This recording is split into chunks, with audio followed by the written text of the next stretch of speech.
Greetings, everyone. Hey, welcome to another episode of the People's Power Lunch with me, the People's Prophetess, Jackie Lukman.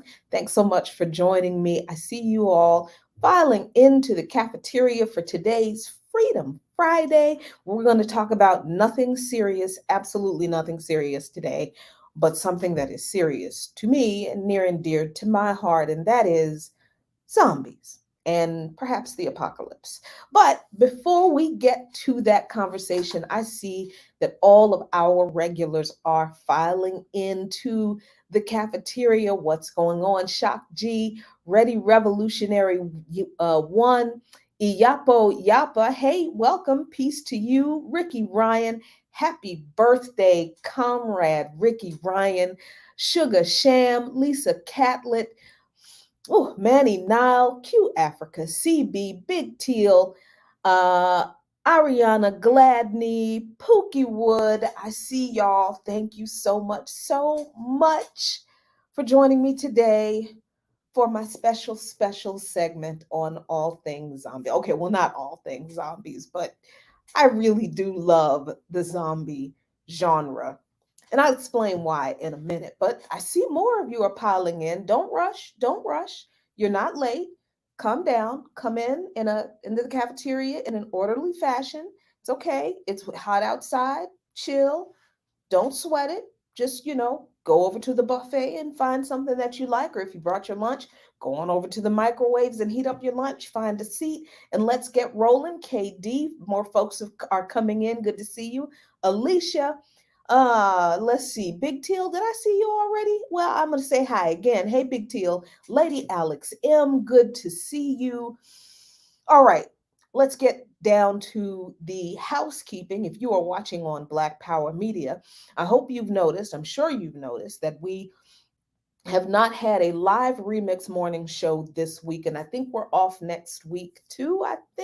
I'm sure, but we have been playing replays of the remix morning show, so please enjoy the replays of the remix morning show while your remix hosts Kalanji Jamachanga, Kamau Franklin, Dr. Jared Petty Officer Ball, Burn It Down Kim Brown, myself, and our production team, Erica in the background and May in production, while we take a well-deserved summer break from the morning show. And we will be back soon with brand new, fresh remix morning shows for you very soon. But there is plenty of Black August content that is lined up on the platform, so don't miss out on any of that. How can you not miss out? Well, you subscribe to Black Power Media on YouTube. Click on the notification bell to make sure you get notified anytime anybody posts content, goes live, whatever on the channel.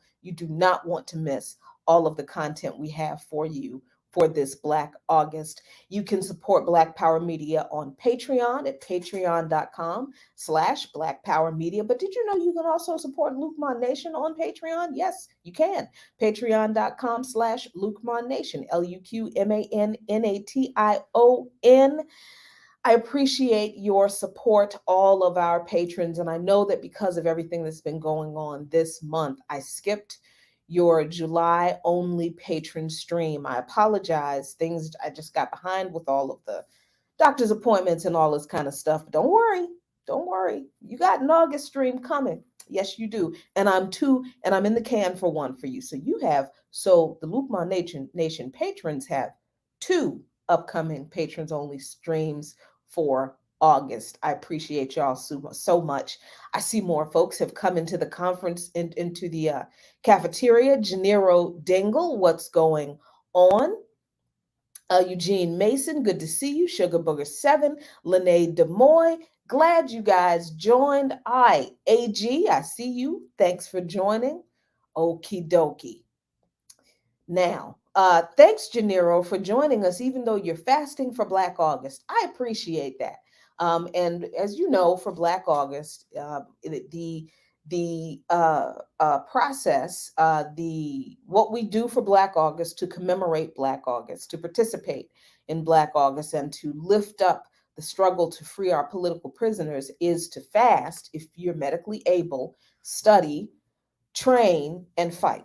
So all of us can't fast. I mean, I cannot fast. But for those of you who are fasting during Black August, I'm going to stop asking you what you're eating for lunch because I don't want to make it difficult for people who are fasting. I think that's not fair. So, not going to talk about lunch, but let's talk about zombies. How about that? So, okay. I really do love zombie movies. And I think the reason I love zombie movies is because, believe it or not, the zombie movie genre is really political, right? And if you didn't know this, and I was telling the host of By Any Means Necessary and my comrade Sean Blackman this when we talked about some zombie movie on the show a few months ago when I explained that George Romero, the father of the modern zombie movie genre, the creator of the classic Night of the Living Dead. If you have not seen Night of the Living Dead, you're not a fan of zombie movies. And don't talk to me about zombie movies until you have seen the original Night of the Living Dead. For those of you who have not seen the original Night of the Living Dead, that's your homework. Watch it. It's in black and white. It's I mean, yeah, there's some kind of gruesome parts to it. Nothing like the what the zombie genre has become, but that's your homework. So George Romero um, wrote Night of the Living Dead and all of the movies that came after Night of the Living Dead, all the sequels, Dawn of the Dead, all of the, I cannot remember how many sequels there were to that movie. Um, but he wanted to use zombies to reflect the decay, the decay that was growing in American society, like the problems that were becoming impossible to ignore, that were growing bigger and bigger in American society. So if you watch the original Night of the Living Dead,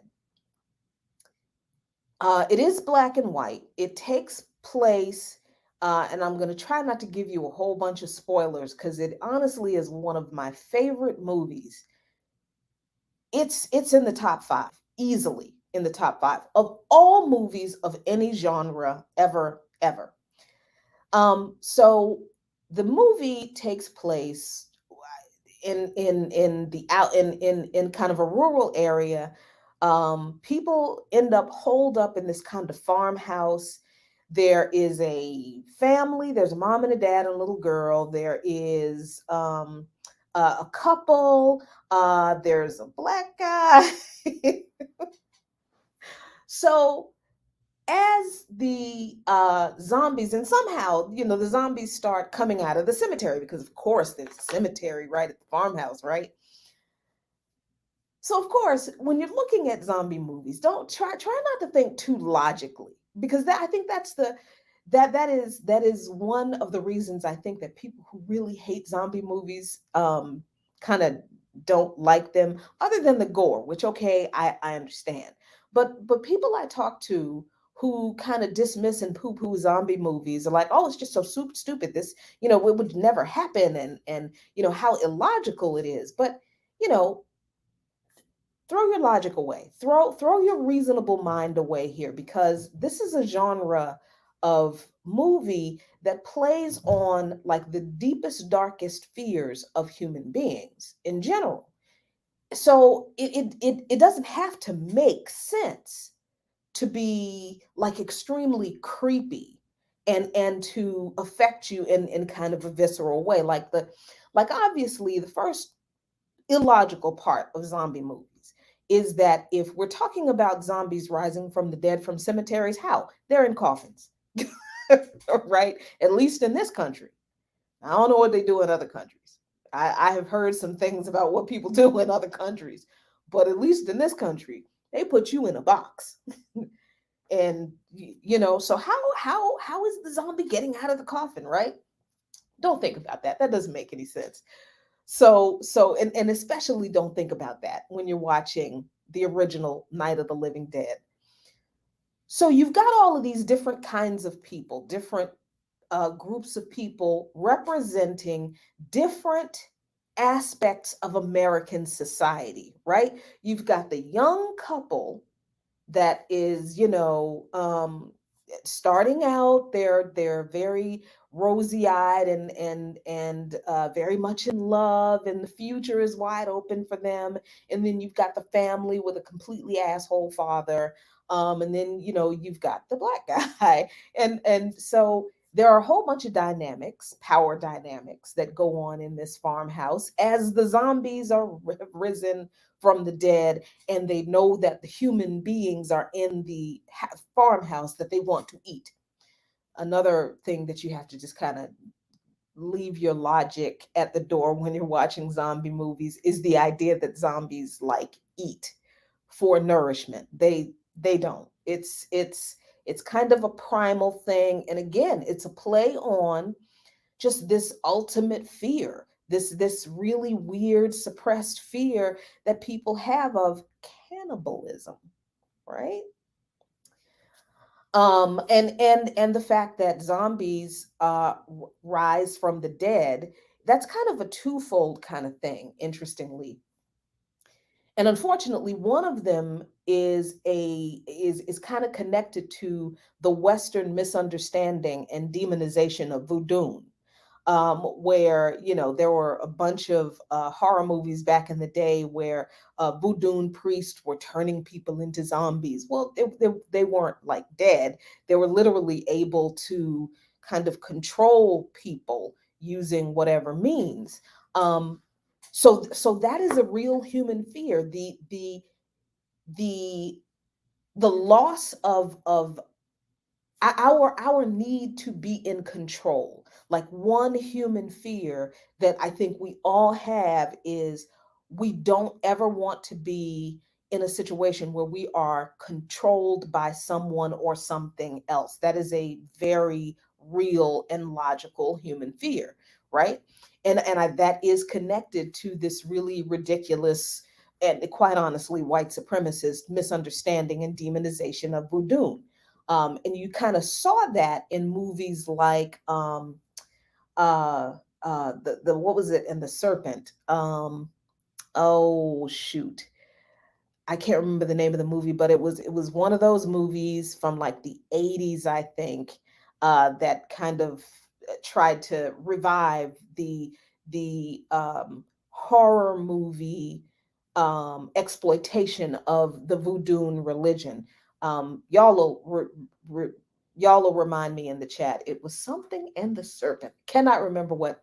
Anyway, but one of the original zombie movies before George Romero even wrote Night of the Living Dead was a movie called White Zombie. And this movie was, and I think Serpent and the Rainbow. Thank you so much. Um, Thank you, Sula. Serpent and the Rainbow. Thank you. It's, and by the way, that was a terrible movie. But yeah. So this movie White Zombie was about this white lady who was somebody a serpent and the rainbow. Thank you. About this white lady who it's been so long since I've seen this, so I'm probably getting this wrong. But anyway, she was turned into a quote unquote zombie. She wasn't dead.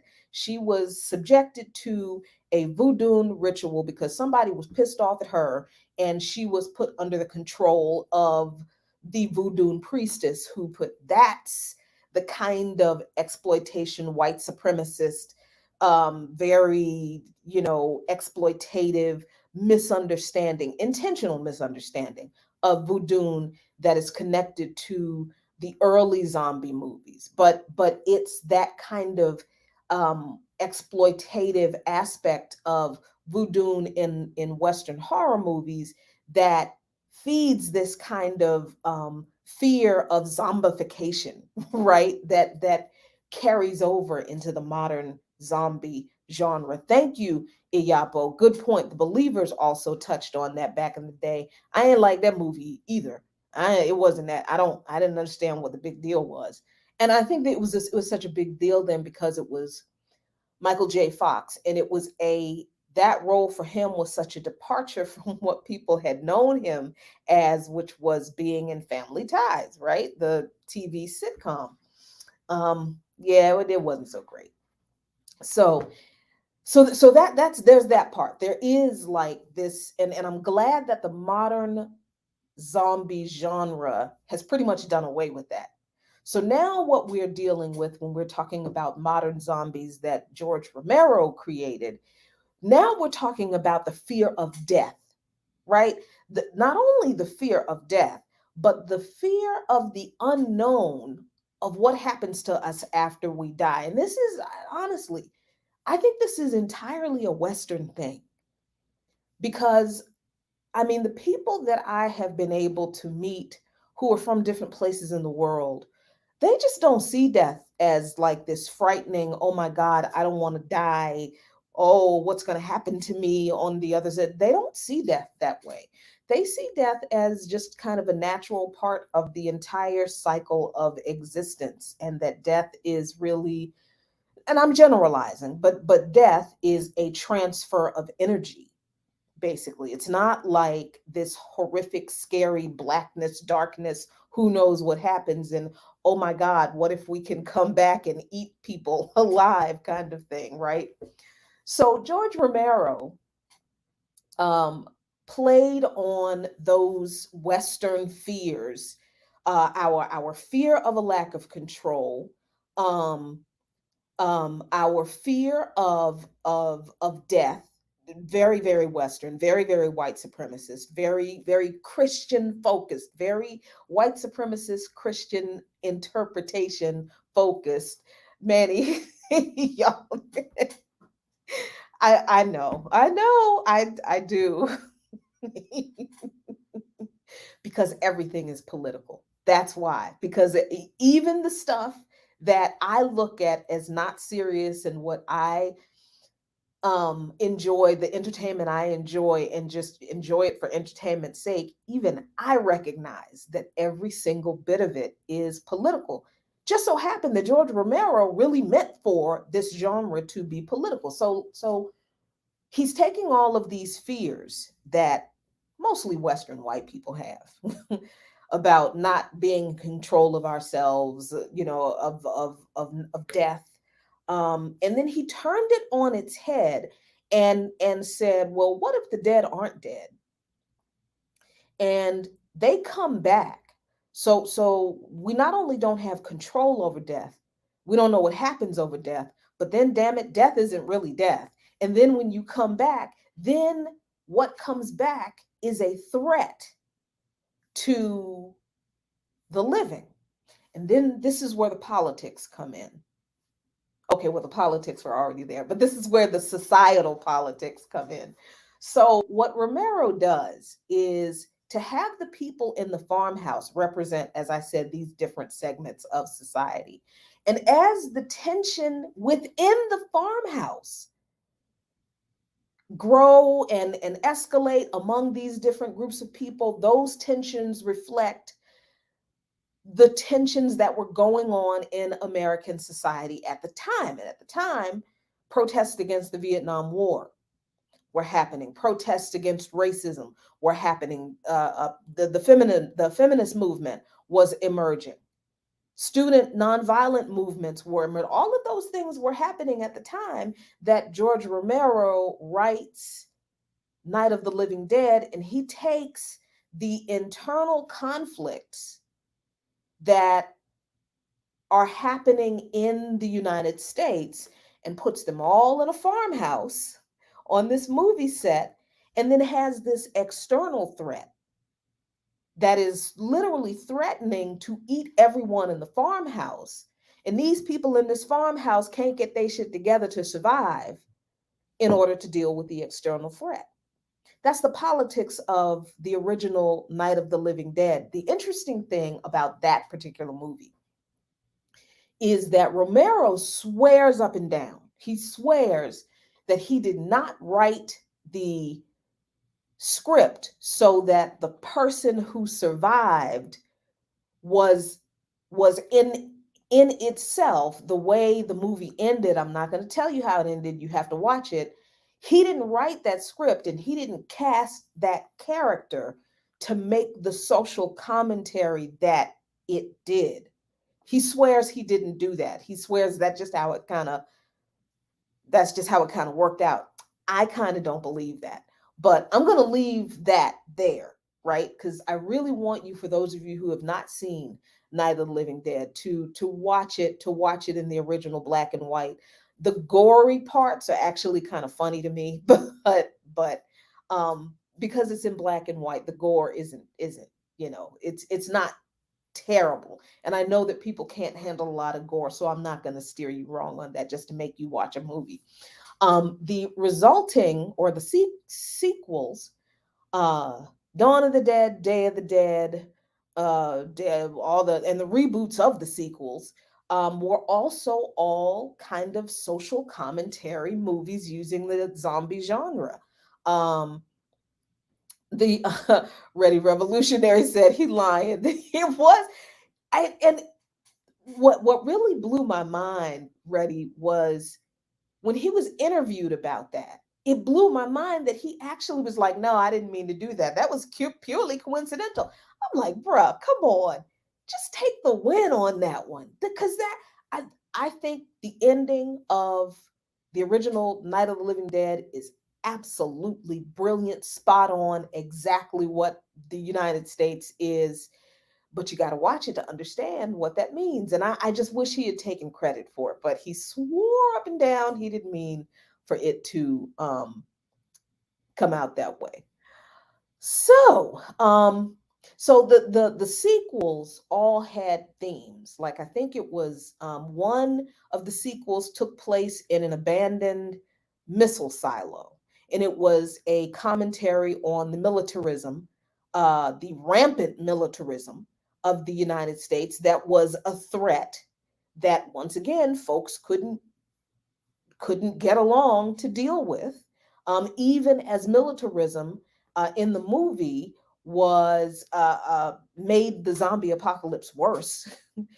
But people still were committed to militarism. So that was that. And then there was one sequel that was um, the reboot, I think, yeah, with Ving Rhames, which actually was a very, very good one. I think that was the Day of the Dead. Um, that the sequel that takes place in the shopping mall was Romero's take on consumerism in the United States and how consumerism and capitalism was indoctrinating people to be zombies and just buy shit, buy shit, buy shit. Yeah. Thank you. This is the one I was getting to. Thank you, Oracle at Delphi.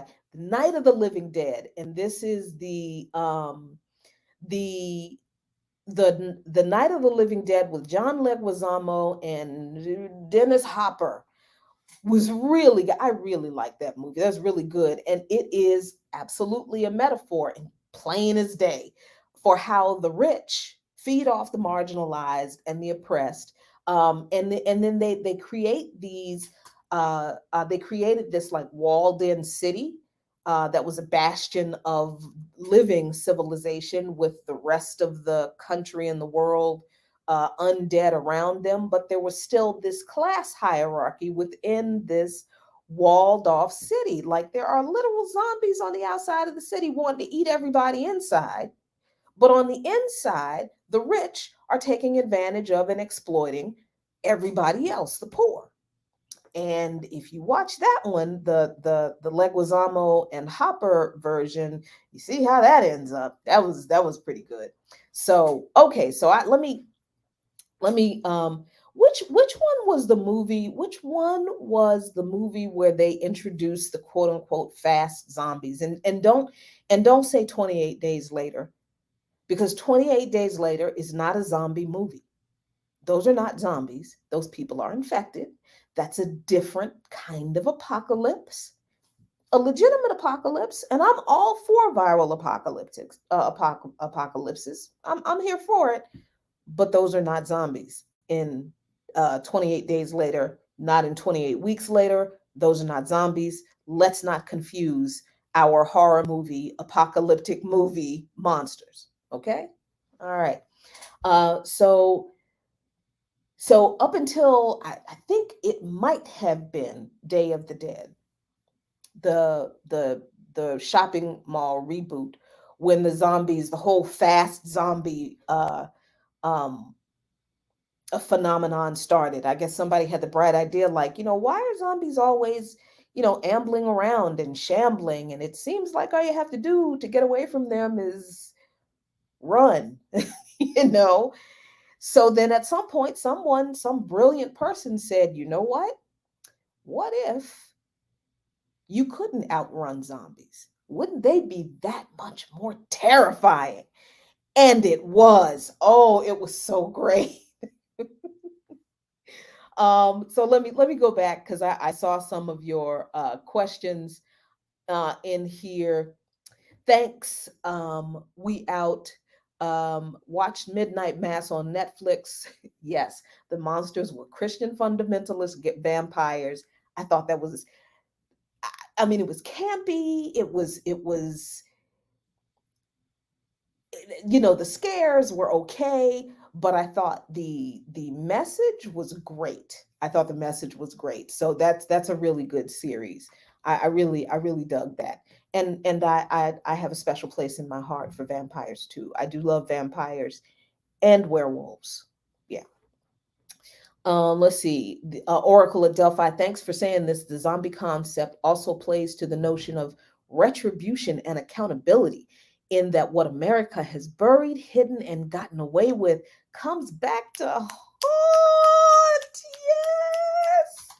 All the smoke, all the zombie smoke. I love it. I love it. Someone asked about, I saw a couple of people asking about Train to Busan. I got to tell you, the Koreans don't be playing around with action and horror movies. They don't play. I love Train to Busan. It is a great movie. The sequel to Train to Busan, Peninsula, it wasn't so great, but Train to Busan was really good. Um, let's see, and what was the other Korean apocalypse? It was a pandemic flu. It's a movie called The Flu. Is it The Flu or just Flu? Let's see. Let me look it up. I don't want to steer y'all wrong. Nope, it's just called Flu. It is a 2013 South Korean pandemic flick. Fantastic. Really, really good. Um, yeah, so I Trained to Busan, really good movie. Flu, very good movie. Um, like I said, I think the Korean most Korean action movies I've seen have been very, very good. Um, yeah, so those are definitely good. So I'm all for the whole zombie genre, and I'll watch any zombie movie. There have been some sucky ones, pun intended, but all of them aren't great. All of them are not, um, uh, um, examples of social commentary in horror movies. Some of them are just fun, and that's cool. Red Sea has Shaun of the Dead. I do like that movie. It is a lot of fun. I like that movie a lot. It's good. I'm all for zombie comedy.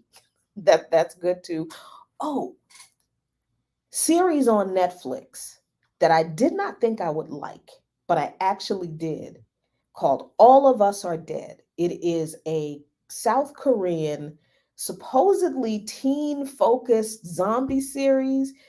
Yo, it was pretty entertaining. I mean, I didn't want most of those kids to be eaten by zombies, but I mean, it was pretty good. So check that out if you get the chance.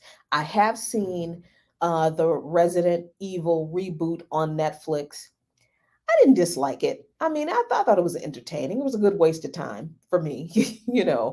I do like the plot twist.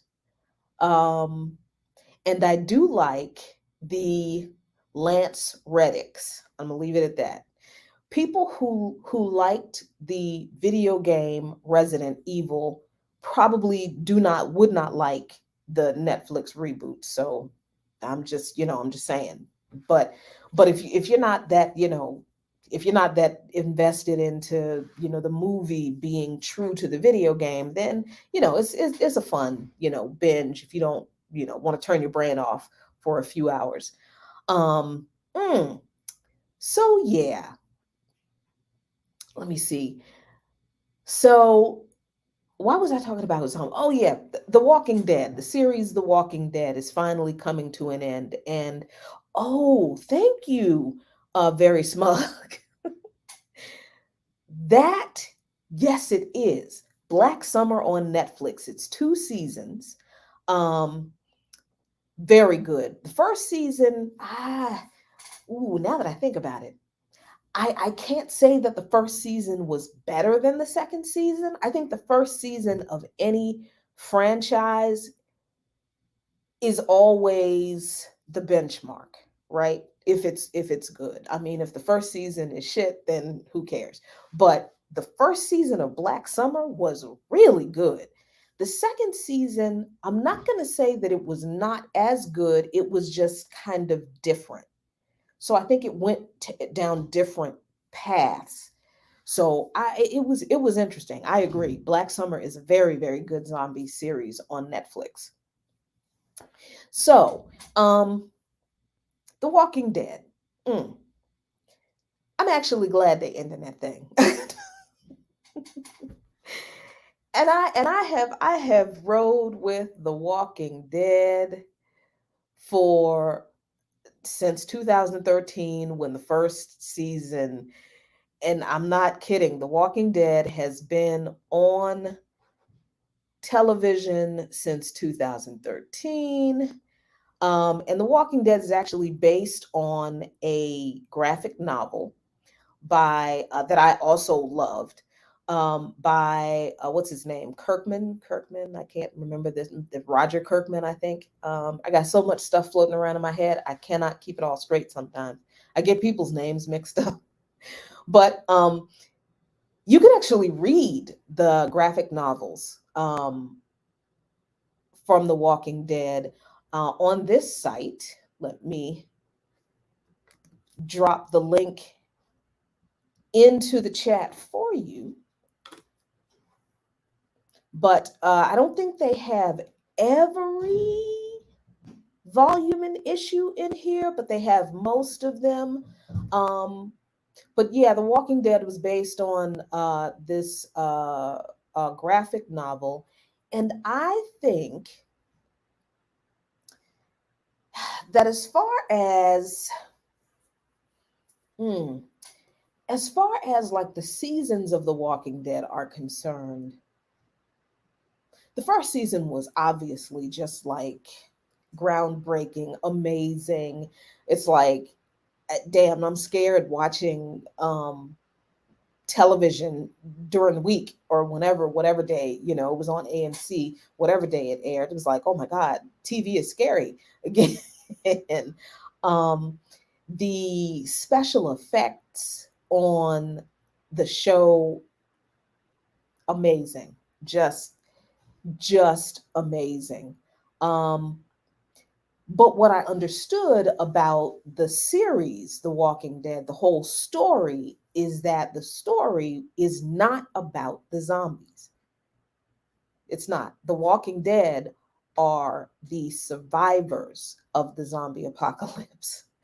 And if you read the graphic novels, you understand that the graphic novels go into several story arcs of the survivors and how they are kind of trying to rebuild some kind of society after the apocalypse, the zombie apocalypse that is never identified, the source of which is never identified. And I love that so much because I just kind of think it takes a part of the um focus off of the actual story when we know from the beginning that it's like, oh, it's a viral outbreak, or oh, it's nuclear something, and it's like, no, we don't know what caused this zombie apocalypse.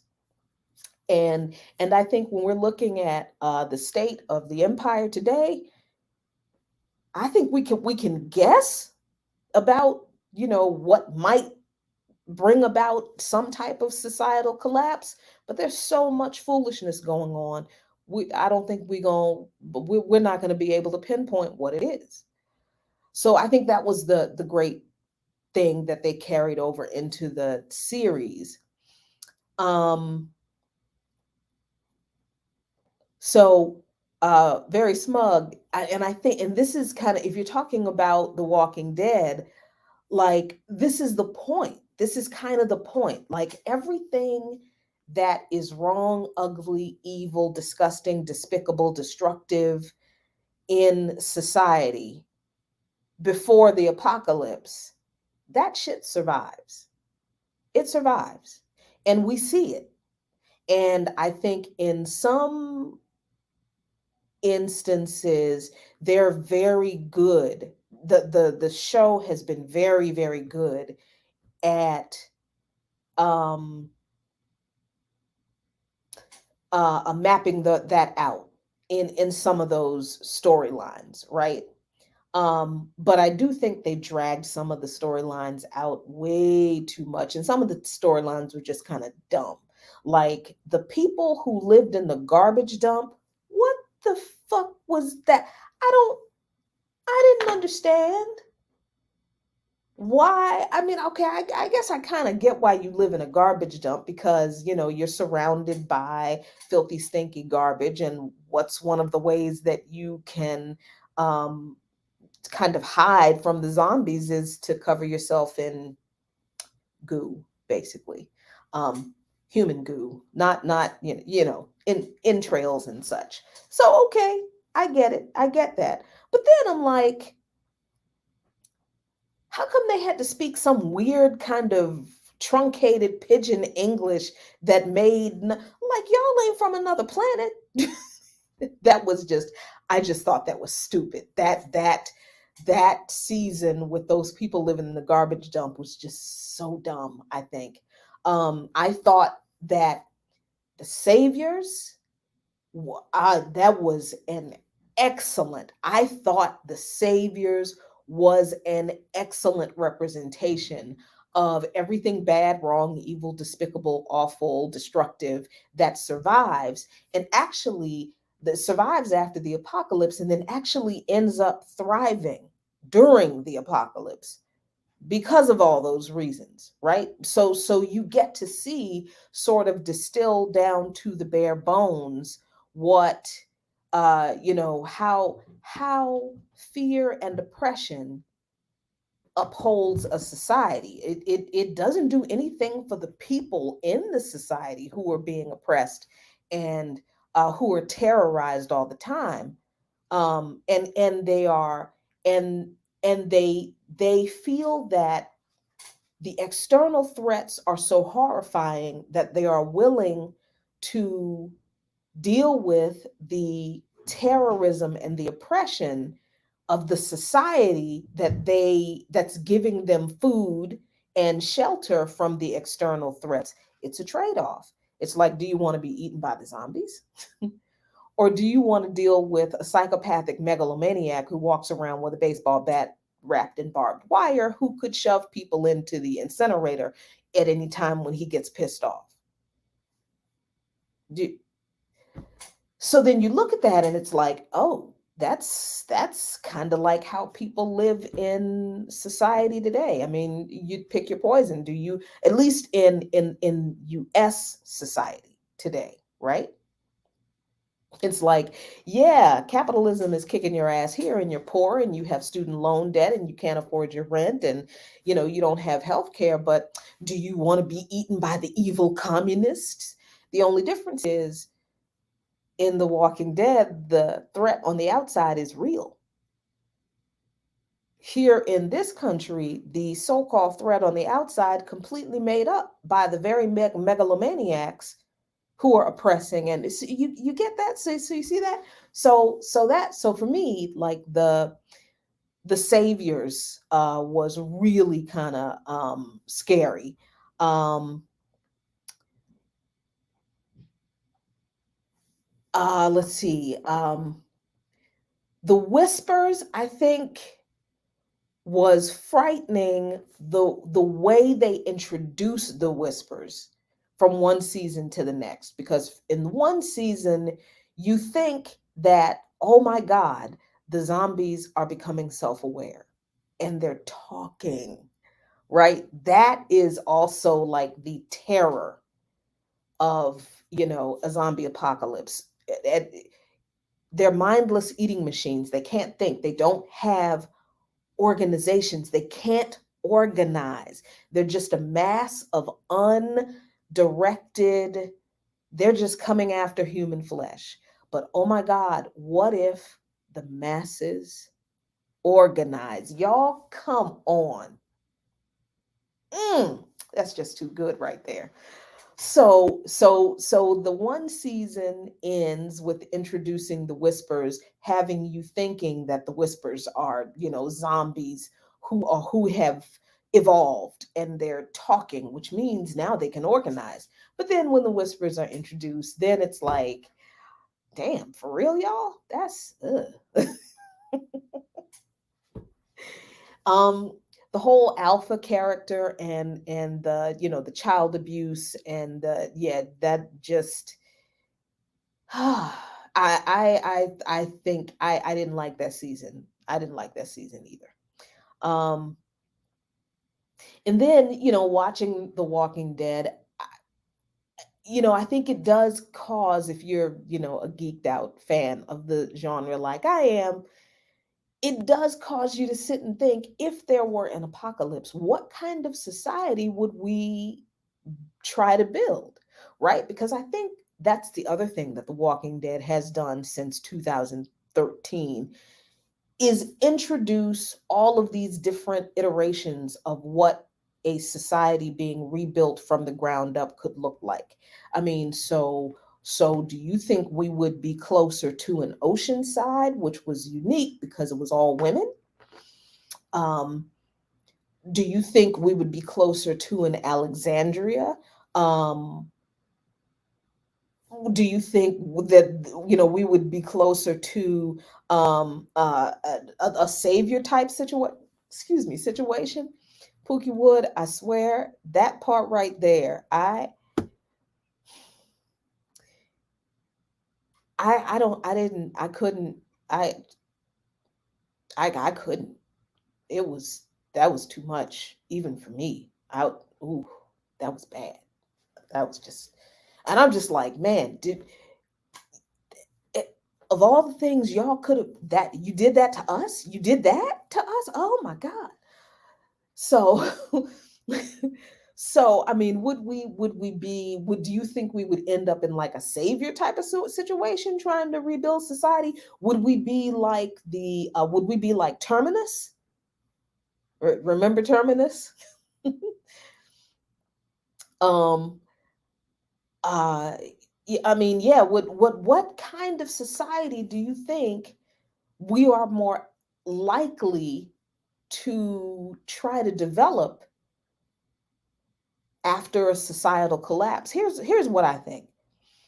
I think that if that I think that because we are at such a low level of political organization in this country, we would end up in a savior type situation, because it would be so close to and similar to the way society is now. And people like to go back to what is comfortable to them, what is familiar to them.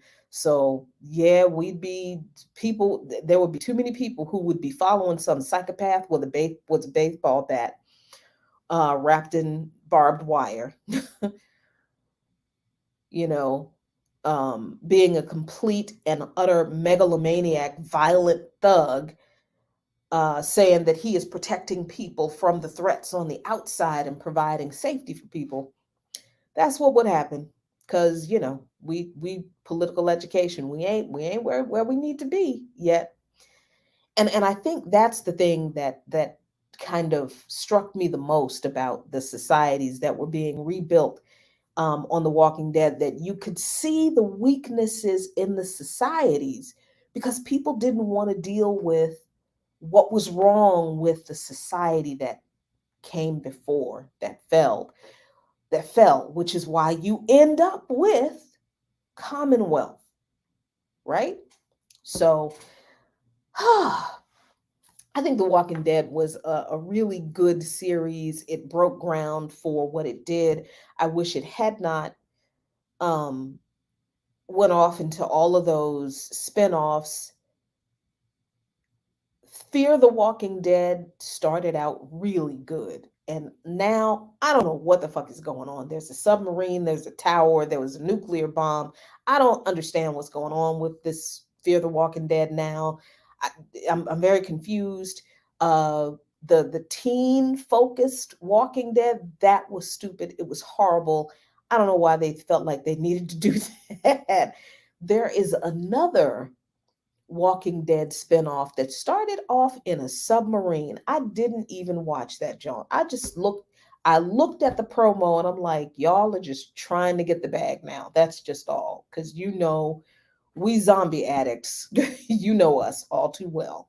Um, so yeah, glad it's coming to an end. Really love the graphic novels.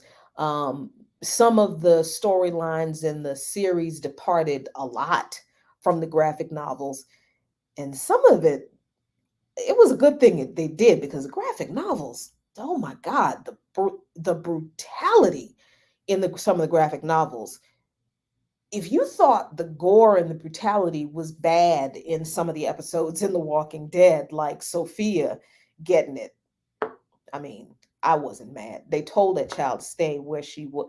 Anyway, um, I just, you got to read the graphic novels to understand that they could not have translated the content of the graphic novels to television, not even cable television, and gotten away with some of the things that were in that graphic novel. So end of an era. The Walking Dead finally wraps this October, I believe.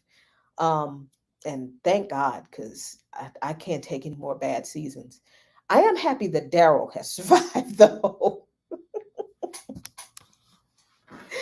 Every episode, I'm just like on edge, like they're not going to kill Daryl in this episode, are they? Because that was the great thing about The Walking Dead. Like nobody was sacred. No character was above getting eaten. And that was that was great. That was because it lent a sense of realness to the story. And I thought that was really, really good.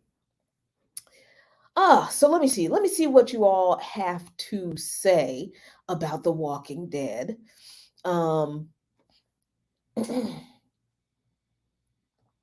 really? Iapo Yapa says that if I get a chance, go to the article online called AMC Confirms that The Walking Dead and Breaking Bad are set in the same universe. Oh, I gotta read that. That's very interesting. Very interesting. Let's see. Um, let's see what else you all have. I Am Legend actually is a very good movie. As much as I hate Will Smith, and that's not new. I've always hated Will Smith. I ain't never liked that dude. But Legend is a very good movie. It's a good remake of the original. Omega Man, I think, with Vincent Price. Vincent Price is the horror movie greatest of all time. Period. So yeah, it's I Am Legend is a good apocalyptic movie, but it's not a zombie movie because those people, those things are technically infected, but they're also kind of vampirish kind of things. Yeah, so that's really good. Um, let's see what else have y'all got to say? I'm so glad this has been a great conversation and helpful, and not just me being silly for the sake of being silly, which is good sometimes. We really have to do that sometimes just to be silly. Oh, what, comrade? Malaysian horror? Oh, put me on. Please put me on. Cause I need I needs it. I needs it. As if I need to be more afraid of anything else in my life, right? But hey, um, let's see. I see.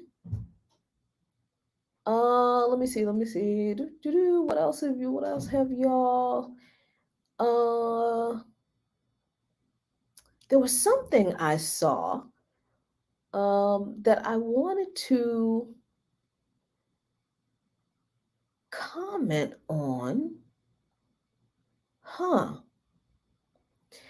Um, here's something interesting about me and zombie stuff. Now, believe it or not, I can't play scary video games. I know that makes no sense. I understand that that makes no logical sense. That I will sit there on a Saturday afternoon, watch four zombie movies and John Wick, all three of them, but I cannot play scary um, video games like the Resident Evil games. No, I cannot play those. Doesn't make any logical sense, but that's just true. That's just me. That's just how this works. Doesn't make sense. Don't try to figure it out. I haven't figured it out. Don't hurt yourself trying. I'm just saying. Um, there's something else that somebody said in this chat that I wanted to uh yes, yes. Daryl has survived all this time. So has Michonne. And I really want to see what they do with the resolution to the Michonne kind of arc that went off to somewhere. But yes, that Daryl is still alive. It appears no, that he has not showered yet. And somehow that doesn't make me love him less. I don't understand what that's about either. But yeah, um, oh yeah, Invincible and the boys. The boys got to be, as far as action series go, if you want to call it that. But I think I would put it in the genre of superhero series, and I love those two. The boys right up there, top five, because it is obvious political commentary. Obvious. But very, very violent and gory and graphic. So if you can't do that, don't watch it. There's something else. I cannot figure out what it was that y'all. Uh, mm. Anyway, I apologize that I cannot find the uh, comment that someone made, and I think it's about a a zombie movie that's out now. I think it was about the sadness, um, which I just haven't gotten around to watching yet. But anyway, so yeah, see, now y'all gonna have to make me do another Freedom Friday where we talk about superhero movies and action movies, because now you're asking me about the boys and Watchmen and that kind of stuff. And yeah, I dig those. I'm with those. But before we wrap up today, I want to bring your attention to something that we Neil Gaiman fans have been waiting for forever. And that is the Sandman series premiering on Netflix tonight. Listen here. I am so excited for this series. Everybody I know who has been reading Gaiman and the Sandman series have been wanting a movie, a series, something made out of the Sandman. But we've kind of been like low key, like also not wanting to do it because they never get it right from from the book or from the graphic novel. But so far, from what people have watched, a few of the episodes already have said, it is spot on. It is fantastic. And I am so excited about it. If you are not familiar with the Sandman series, Gaiman pretty much. Um, he's telling the story of almost, how does it, it's like our almost our emotions, or um like concepts that affect our life, like dreams and a desire, despair, death, terror. And one of the what does he call them, the Morpheus, the one of the endless, all of these kind of siblings that represent these concepts that impact human life. They're a part of this collective called the endless. And Dream, whose name is also Morpheus, gets captured, and havoc ensues because he is captured and he's not able to control dreams, and people's dreams kind of go awry. And dreams, as you know, can be good dreams, they can be nightmares. So the graphic novel, The Sandman, uh, just like with Kirkman and The Walking Dead, the horror is for its time. Now it's like, okay, that's not all right. Before its time, it was like, Jesus, what the, and it was clearly like Gaiman and the comic writers just kind of coming up with stuff, trying to see how far they could push the envelope. Um, I I would be surprised if this series conveys half of some of the stuff in the, if they do, whew, bravo, big ups. But I'm really excited. Me and my housemate are, we've got our snacks planned. We have a plan to hold each other accountable that we are not going to watch more than 2 episodes tonight, because we are planning a cookout tomorrow. So we have work to do. So we cannot stay up all night watching 5 episodes of The Sandman on Netflix. But we both have a television in our rooms. So I may be in trouble. But I'm going to try to stick to the agreement. But I'm really, really, really excited about The Sandman on Netflix, and really, really happy that it looks like something good, something really good is being um, is premiering on Netflix, that I'm really looking forward to. And ooh, I'm so excited. This means I have to go buy the cake. So good.